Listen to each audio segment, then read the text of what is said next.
bem-vindos ao programa Razões para Continuar.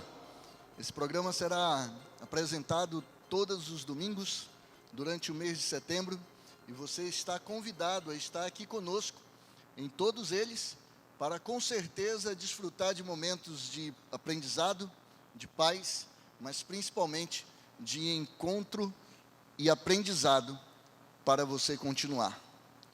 Hoje nós temos a oportunidade de falar sobre um tema extremamente sensível e delicado: o luto.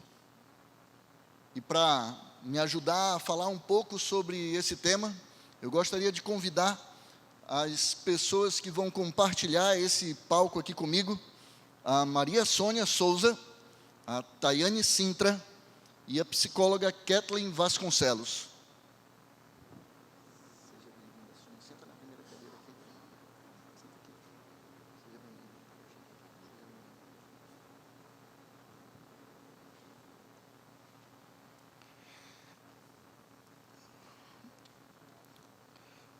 Luto, processo difícil.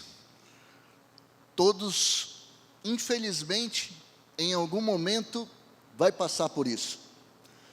Um detalhe importante a respeito do luto é que o luto é único, individual. Por isso, muito cuidado com algumas frases que normalmente nós falamos. Aquela história de que eu conheço a sua dor, eu sei pelo que você está passando, precisa ser muito bem pensado nesses momentos. Temos aqui hoje 3 pessoas que vão colaborar conosco a respeito desse tema, e o primeiro delas é a Sônia. Sônia, eu gostaria de perguntar para você compartilhar com a gente, qual foi o momento mais difícil da tua jornada em relação ao luto? É desafiador, é um tema com certeza, um tema necessário de se falar, e é um tema sensível mesmo, né? Respondendo à pergunta, luto, nós passamos por luto durante a nossa vida, por vários tipos de luto, né? Mas o luto de perder uma pessoa amada, é muito difícil de superar, mas superamos. Nós superamos quando a gente pensa que nós temos um Deus e que a nossa vida aqui tem um propósito. Durante menos de 2 anos eu perdi meu pai e perdi minha mãe. No dia 31 de março de 2023, eu perdi minha mãe, que já vinha sofrendo durante 6 anos, que ela sofreu AVC. E com a perda da minha mãe, parece que parte de mim foi junto. Foi difícil.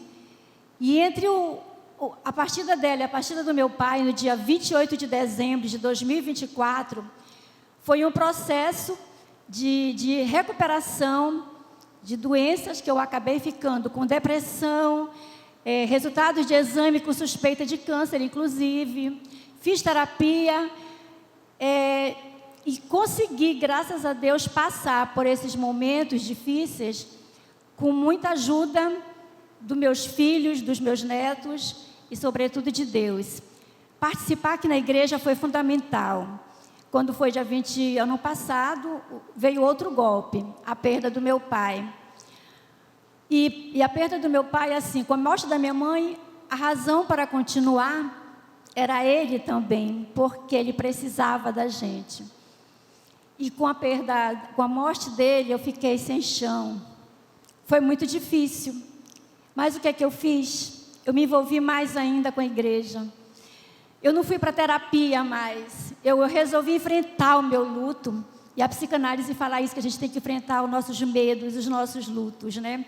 E eu fiz isso. Como enfrentei?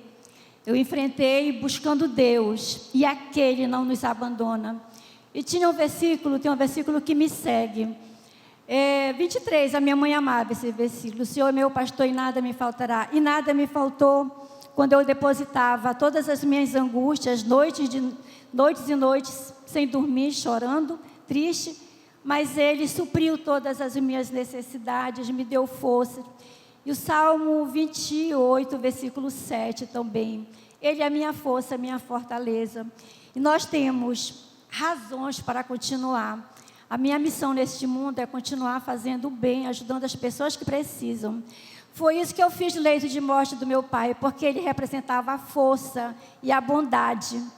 E meus filhos e meus netos também são a razão para continuar a vida, além dos meus irmãos em Cristo.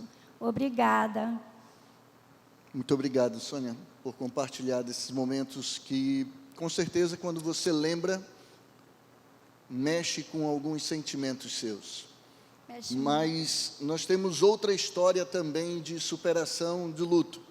E eu queria perguntar agora para a Tayane, como foi para você lidar, Thay? Conta um pouco aí a respeito da tua perda e como foi para você lidar com as emoções frente àquilo que você perdeu. Boa noite. Quando eu recebi a notícia, foi um mix de emoções para mim, né? Então, um sentimento de dor, de angústia, medo, e passaram várias coisas na minha cabeça naquele momento. Eu recebi um diagnóstico tardio de autismo com superdotação, e foi extremamente difícil para eu entender que o meu cérebro funcionava de uma forma diferente das outras pessoas. E, geralmente as meninas, né, autistas, elas têm um comportamento diferente, elas olham para as pessoas, copiam o comportamento e replicam. E aí eu fiquei me questionando, quem eu sou? Né? Quem é a Tayane agora? Será que eu sou só a coleção desses comportamentos de outras pessoas? Então, eu comecei a me questionar muito sobre isso, tive vários pensamentos, e eu entrei no processo de luto. Um processo de luto pela perda da pessoa que eu achei que eu era. Né? Eu falei, não sei mais quem eu sou, agora estou meio sem direção. Né? E aí eu comecei como a irmã falou, comecei a me apegar ao apoio da minha família, das pessoas ao meu redor, terapia, né? Vários profissionais me acompanharam. E, claro, com a graça de Deus, hoje eu vivo o processo de renascimento. Que bom. Muito obrigado também, Thay, por compartilhar desses sentimentos que você descobriu recentemente. Agora, Kathleen, você como especialista em clínica e terapia cognitiva comportamental, queria que você nos desse uma visão profissional disso daí. Nós vimos aqui duas histórias de luto diferentes, uma por luto de perda por falecimento, outra por perda de significado quase, né? Perda de identidade. Existe um jeito de ressignificar tudo isso e ainda assim continuar vivendo?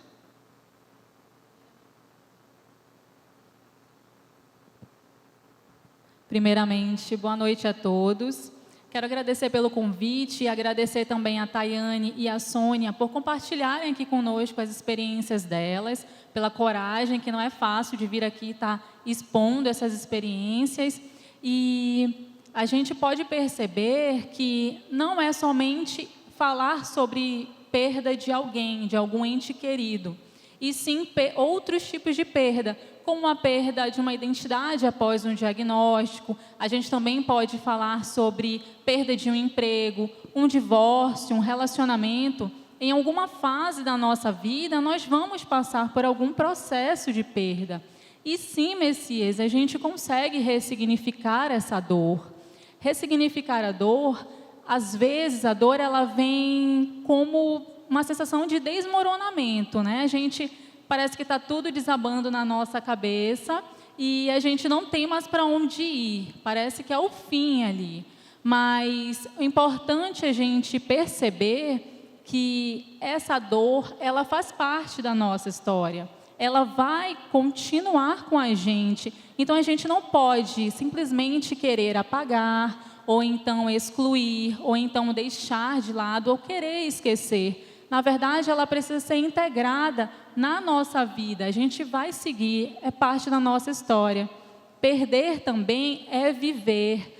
Se a gente perdeu, é porque significou algo, é porque algo valeu a pena, é porque foi vivido. Muitas vezes, a dor, ela nos traz um olhar de sensibilidade e de profundidade. Para quê? Para que você ame mais, para que você cuide mais, para que você esteja mais próximo das pessoas que você gosta e também para que você tenha um olhar de sensibilidade para alguém que precisa de você. Até também para você ter um olhar para um novo recomeço. Em algum momento, em uma fase da nossa desse processo de perda, essa dor ela vai virar uma lembrança, essa lembrança ela vira um aprendizado, esse aprendizado vai nos dar força. Força para novos recomeços, força para novas possibilidades, força para seguirmos em frente e força para continuarmos. Muito bem. Muito obrigado. Muito obrigado, Kathleen. A gente consegue perceber que realmente o luto, ele em algum momento vai acontecer. É inevitável. Todos nós vamos passar. Vivemos em um mundo de perdas e essas perdas certamente chegarão à nossa vida. Mas a dor não é para sempre. Existe saída, formas diferentes de você conduzir esse processo, seja através da família, seja através do emprego, seja através da igreja, da ajuda de profissionais. Certo é, chegará o momento que você encontrará razões para continuar. Eu gostaria de agradecer os nossos convidados e que vocês possam dar uma salva de palmas para elas.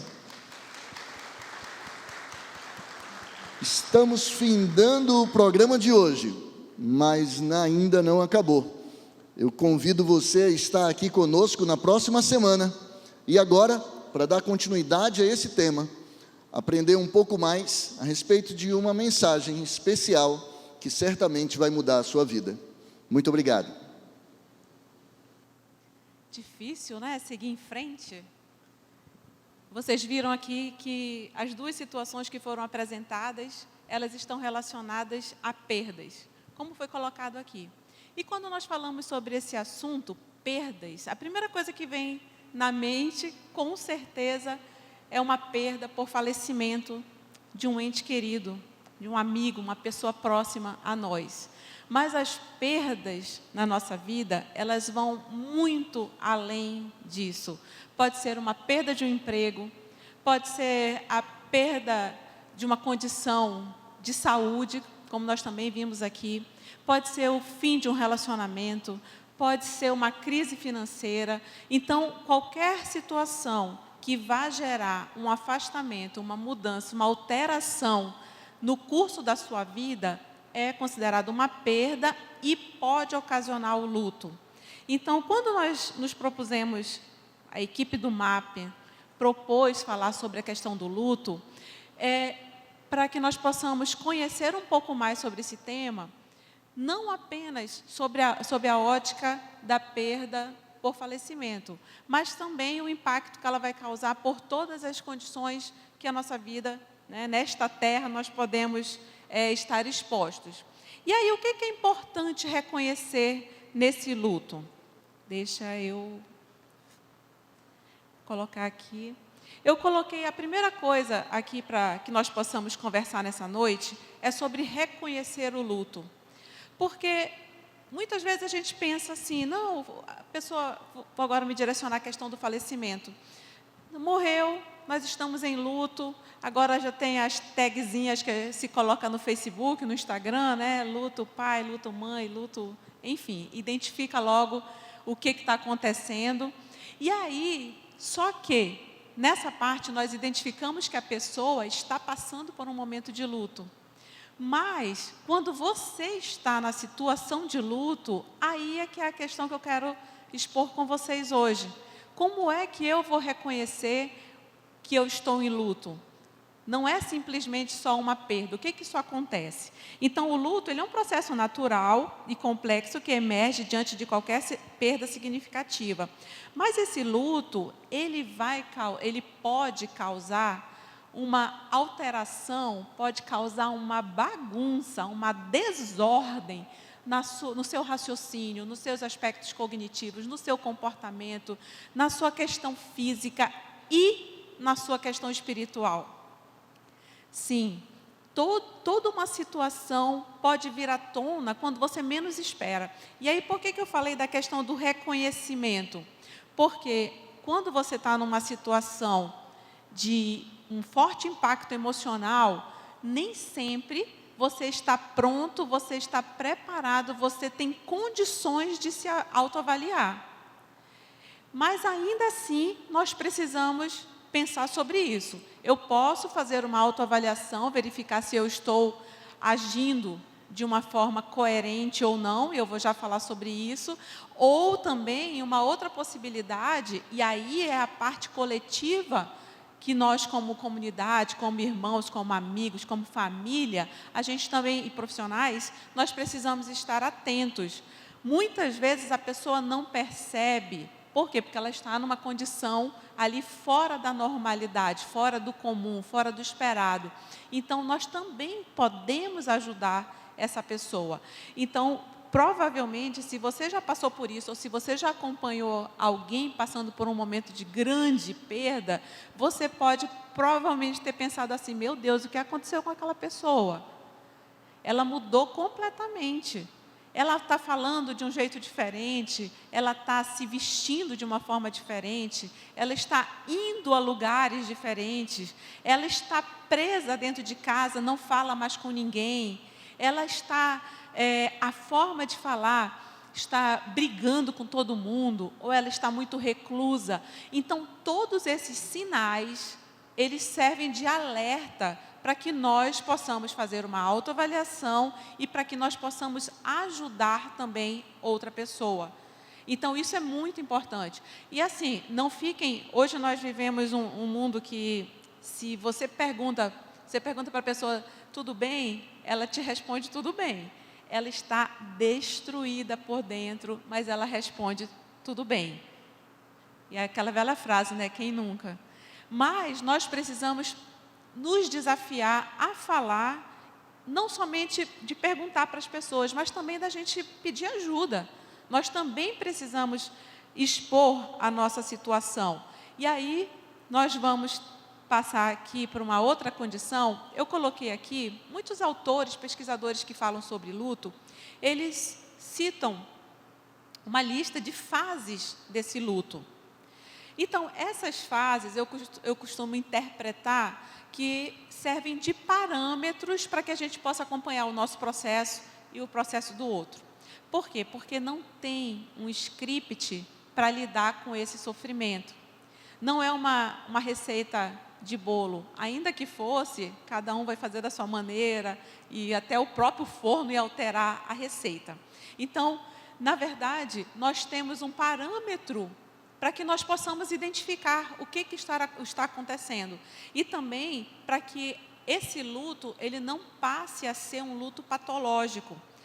Passar por esse processo de luto é necessário, faz parte do processo. Mas quando ele se transforma em adoecimento, ele não é uma doença, mas ele pode gerar um adoecimento. Então, a primeira fase que eu coloquei aqui se chama negação. Geralmente, nessa condição, a pessoa, como o nome está dizendo, ela nega que um fato tenha ocorrido. Então, essa negação vem em formas de frase como: não, fulano está viajando, não aconteceu nada demais. A pessoa já tem a informação dessa perda, mas ela muda o texto, ela muda a percepção. E isso é um mecanismo de defesa, é a forma que a sua psique encontrou de lidar com aquela situação. Não é assim, a pessoa está se fazendo. Não, é a forma que o organismo está reagindo para que ela lide, para que ela dê conta daquela situação traumática. Então, tende a ser temporária, porque depois as próprias condições da perda ou da situação que esteja se apresentando para a pessoa, as próprias situações ali, elas vão se desenvolvendo e ela vai verificar que realmente aquela perda aconteceu. A outra situação seria de raiva. Quando entra essa questão de raiva, existe uma cobrança, uma frustração, até um sentimento de culpa. As pessoas começam a buscar um culpado. E isso geralmente se transforma em raiva. A pessoa começa a falar de uma forma muito severa, muito áspera, e que você percebe que está além do que seria necessário, porque, obviamente, ninguém vai fazer nenhuma comemoração, um agradecimento, né, quando está diante de uma perda. Então, essa é uma segunda etapa. A negociação. Quando se fala em negociação, é como se fosse uma busca também por um responsável por aquela situação. E aí vem perguntas do tipo, e se eu tivesse, uma questão de saúde, por exemplo, e se eu tivesse consultado um outro médico? E se eu tivesse levado a um outro hospital? E se eu tivesse levado a um outro estado? E se eu tivesse perguntado da pessoa alguma coisa? Então, há uma necessidade de negociar, de barganhar, para que eu possa encontrar uma resposta para aquela perda. Então, os questionamentos são vários. E nesse questionamento, vem também um questionamento muito frequente, que é, onde estava Deus? Onde estava Deus na hora que isso aconteceu? Por que comigo? Por que com a minha família? Vem as perguntas que provavelmente ou você já fez, ou você já ouviu alguém fazer. Porque não tem resposta naquele momento, a pessoa não encontra respostas. Então, ela precisa abrir uma negociação até com Deus. E isso, eu já vi vários pastores falando, né, sobre esse questionamento, que eu vejo como um diálogo. Você precisa perguntar. E aí, através da oração também, da busca da palavra, você vai ter as respostas. A depressão. Eu coloquei aqui depressão, mas não no sentido de um transtorno, de um adoecimento, mas só para dar a conotação de que é uma tristeza além do que aquela situação ali demanda. Porque se você tem uma perda, é natural você se entristecer. Porém, quando essa tristeza, ela te leva a uma perda de apetite, perda de convivência, afastamento do teu trabalho, afastamento da tua rotina, ela já vai para um nível de adoecimento. E aí que nós chegamos na parte do luto patológico. Eu saio da expectativa, ou do esperado, de viver a minha tristeza, o meu sofrimento, para um adoecimento. Então, nós precisamos estar atentos a isso. Como eu falei, o luto não é uma doença, mas ele pode desencadear o adoecimento. Precisamos estar atentos a isso.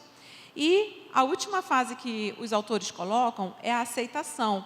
É quando ocorre a compreensão, o acolhimento da nova realidade, com possibilidade de reorganizar a vida. Então, como eu falei, essas fases, elas são para, didaticamente, nós compreendermos que podemos passar por elas. Elas não ocorrem para todas as pessoas e elas nem ocorrem de forma linear. Então, eu vou começar aqui na minha negação, aí depois de um mês eu vou passar aqui para ter raiva. Não acontece dessa forma. Então, cada pessoa vive o seu luto, vive de uma forma diferente. Mas nós precisamos ter o conhecimento do que pode acontecer. Nós precisamos ampliar a nossa visão, não somente para nos cuidarmos, mas também para ajudarmos outras pessoas que passam por isso também. E nós sabemos que é com frequência. Então, é necessário nossa compreensão. E aí, quando a gente fala encontrando forças para seguir, muitas vezes você não consegue nem pensar no que está acontecendo. Imagina encontrar força.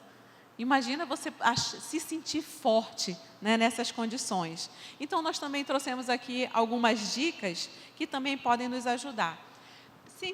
Permitir-se sentir.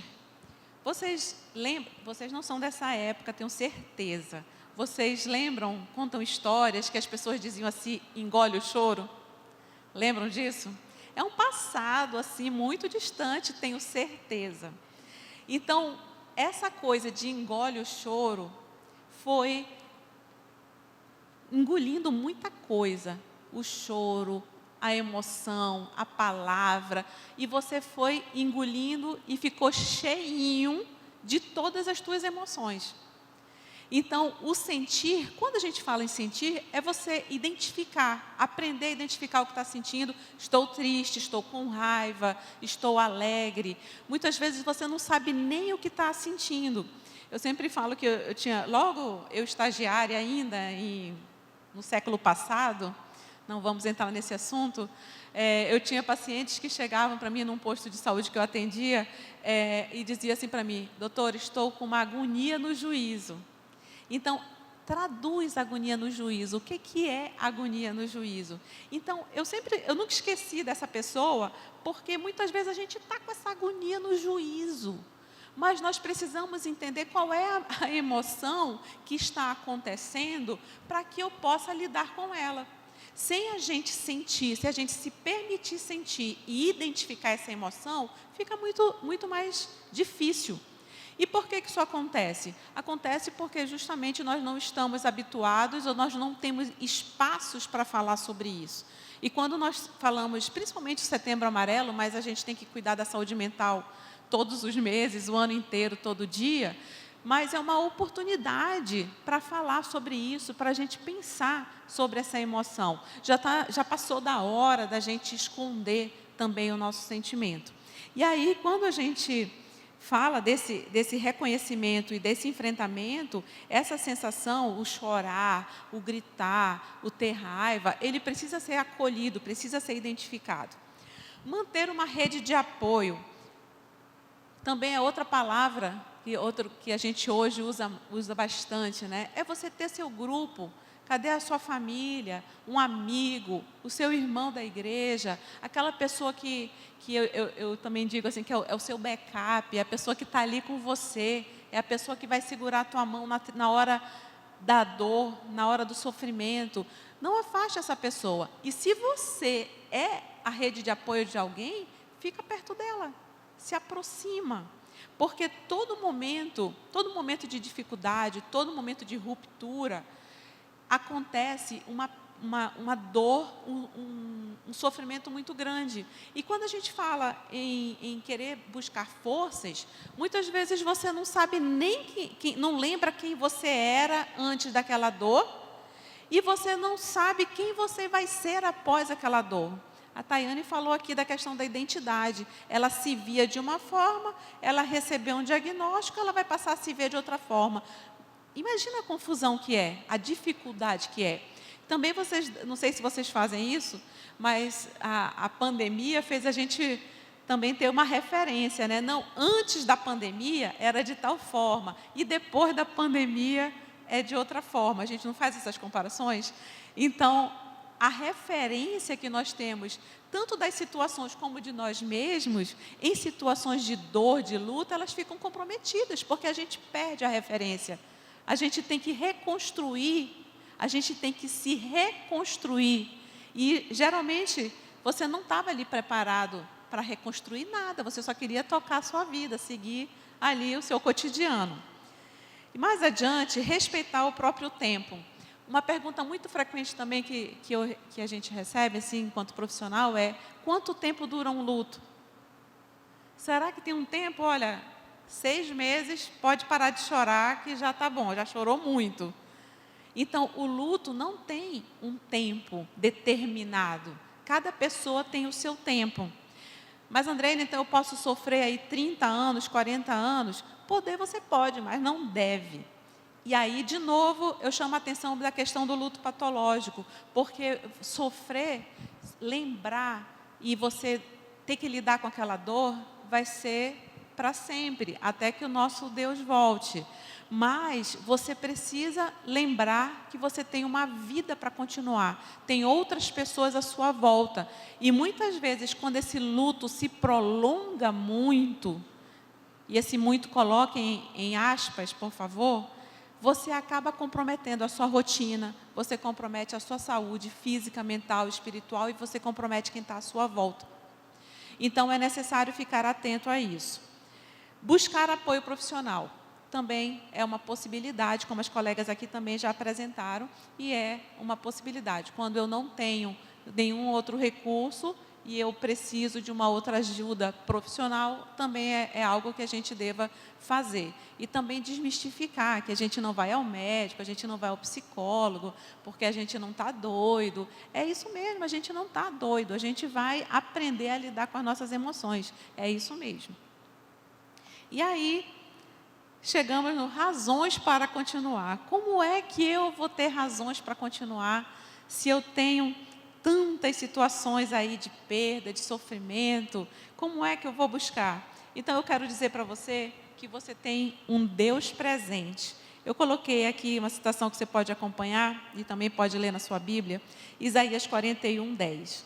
Não temas, porque eu sou contigo. Não te assombres, porque eu sou teu Deus. Eu te fortaleço e te ajudo e te sustento com a destra da minha justiça.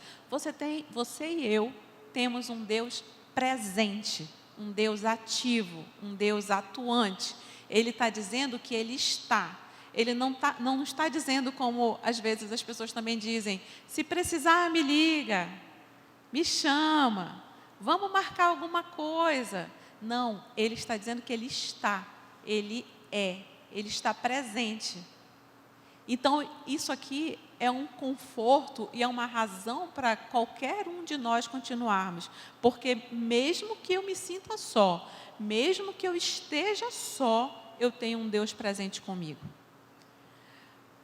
Uma próxima razão que eu quero te dizer, você tem um Deus sensível à sua dor. Por que você tem um Deus sensível à sua dor? Também coloquei aqui. Era desprezado e o mais rejeitado entre os homens, homem de dores, e sabe o que é padecer. E como um de quem os homens escondem o rosto, era desprezado e dele não fizemos caso. Você também tem um Deus que não somente sabe o que você passa, mas Ele também sabe o que é padecer. Ele sabe o que é o sofrimento. Ele já sentiu isso, porque Ele é 100% homem, mas Ele viveu aqui também como 100% Deus, né? Ele é 100% Deus e viveu aqui também como 100% homem. Então, Ele também sofreu. Ele sabe o que é a sua dor. Ele é sensível. E vocês lembram aquele... Isso é da época de criança, hein? O menor versículo da Bíblia, vocês lembram? Vocês podem falar? Vocês estão tímidos ou vocês não lembram? É esse mesmo. Jesus chorou. Está lá em João 11:35. Jesus chorou porque Lázaro havia morrido? Sim ou não? Sim ou não, talvez? Jesus não chorou porque Lázaro havia morrido. Ele já sabia que Lázaro havia morrido, ele sabia que Lázaro ia ser ressuscitado. Se você continuar lendo aqui João 11:34, dá uma voltinha aqui, você vai verificar que Jesus se compadeceu, ele sentiu a dor de Maria, de Marta e dos amigos que estavam lá na casa de Lázaro. Ele sentiu, está lá escrito. Então, é um Deus que sente, que sabe, que conhece a tua dor. É um Deus sensível à tua dor. Não pensa que Ele não está te ouvindo, não está te observando, está te ignorando, não te responde. Isso não acontece. Ele é um Deus que está atento a todas as suas necessidades e as minhas também. E aqui temos mais uma razão para continuar. Você também tem um Deus que te consola. Em João 14:26 diz o seguinte: mas aquele Consolador, o Espírito Santo, que é o que o Pai enviará em meu nome, esse vos ensinará todas as coisas e vos fará lembrar de tudo quanto vos tenho dito. Então, o nosso Consolador foi prometido. Jesus voltou ao céu, mas deixou o nosso Consolador também. Então, observa que nós temos um Deus Pai, um Deus Filho, um Deus Espírito Santo, completamente voltados para as nossas necessidades. E atentos, sensíveis a nos apoiar de todas as formas. Estão ao nosso lado, sabe o que nós estamos passando, está disposto a nos alertar, nos lembrar do que nós esquecemos ou nem lembrávamos que tínhamos passado por uma situação. E isso são razões também para que nós possamos continuar. A nossa grande esperança, o que nos conforta, eu creio que, em definitivo, em Apocalipse 21:4 diz: Ele enxugará dos seus olhos toda lágrima, e não haverá mais morte, nem pranto, nem clamor, nem dor. Todas as coisas já passaram e se fizeram novas. Essa é a nossa bendita esperança.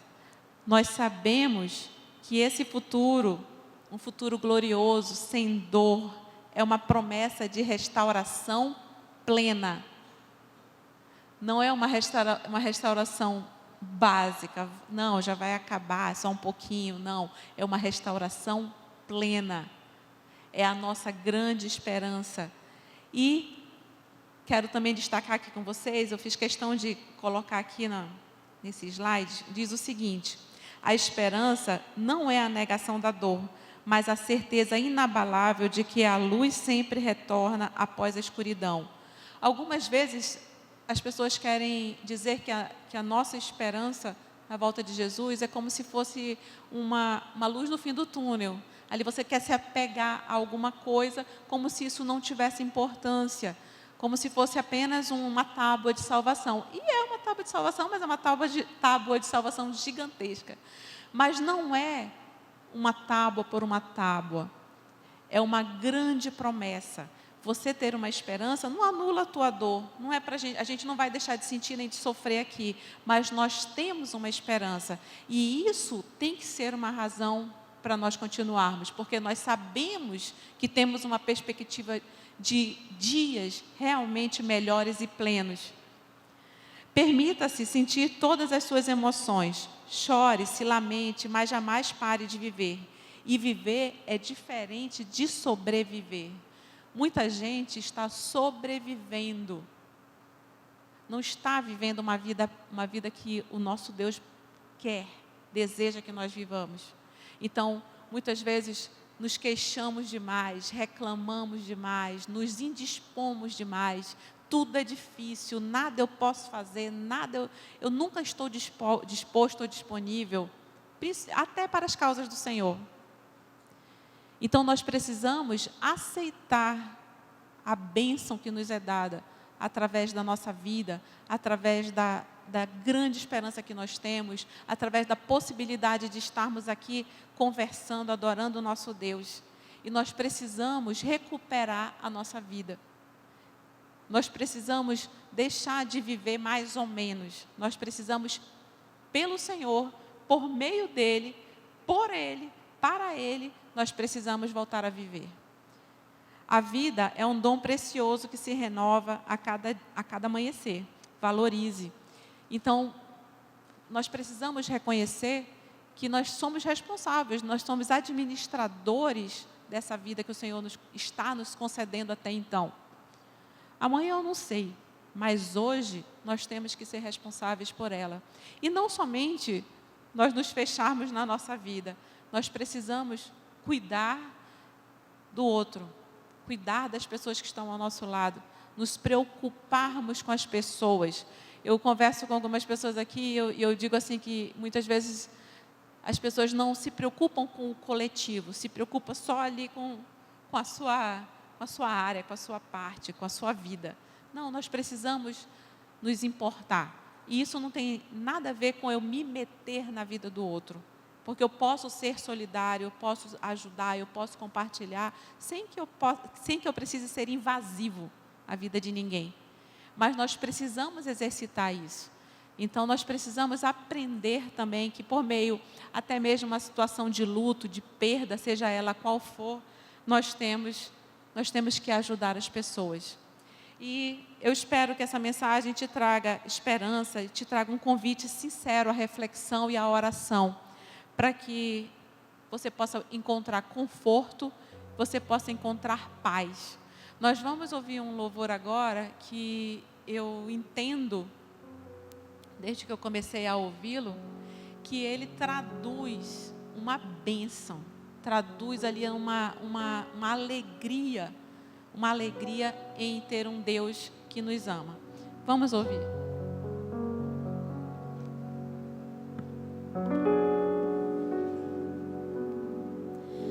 Além do rio azul, as ruas são de ouro e de cristais. Ali tudo é vida, ali tudo é paz, morte e choro.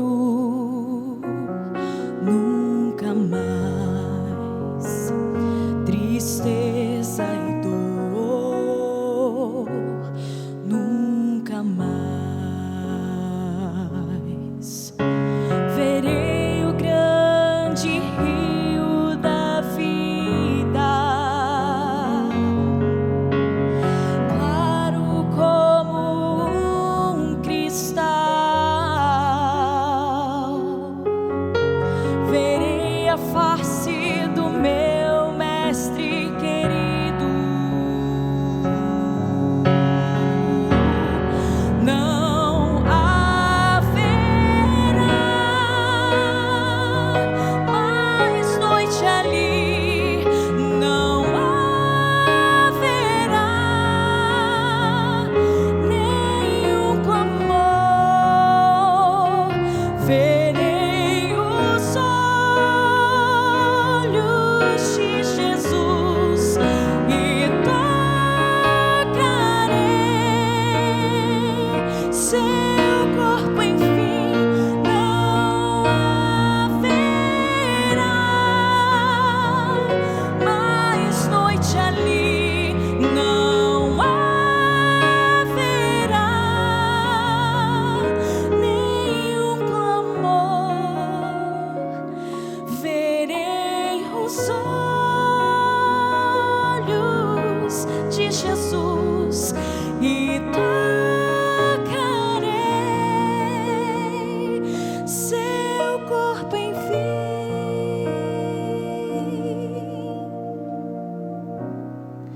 As nações andarão na sua luz e as portas jamais se fecharão.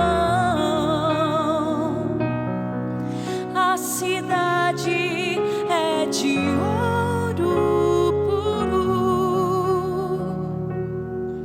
de jaspe é seu muro, além do rio azul.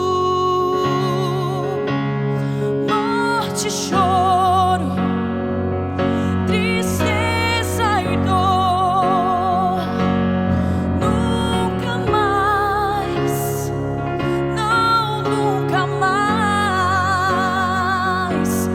Morte, choro, tristeza e dor, nunca mais,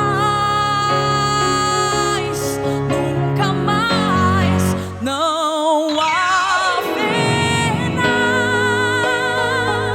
mais noite ali, não haverá nenhum clamor. Verei os olhos de Jesus e tocarei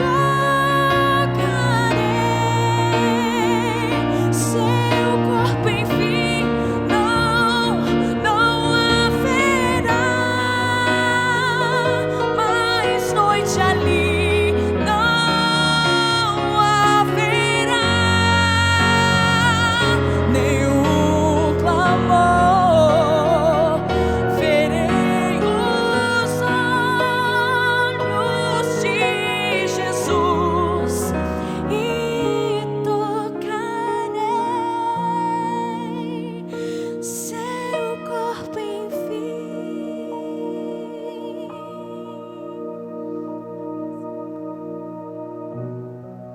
Querido Deus, Pai, Deus Filho, Deus Espírito Santo, muito obrigada, Senhor, por estar ao nosso lado.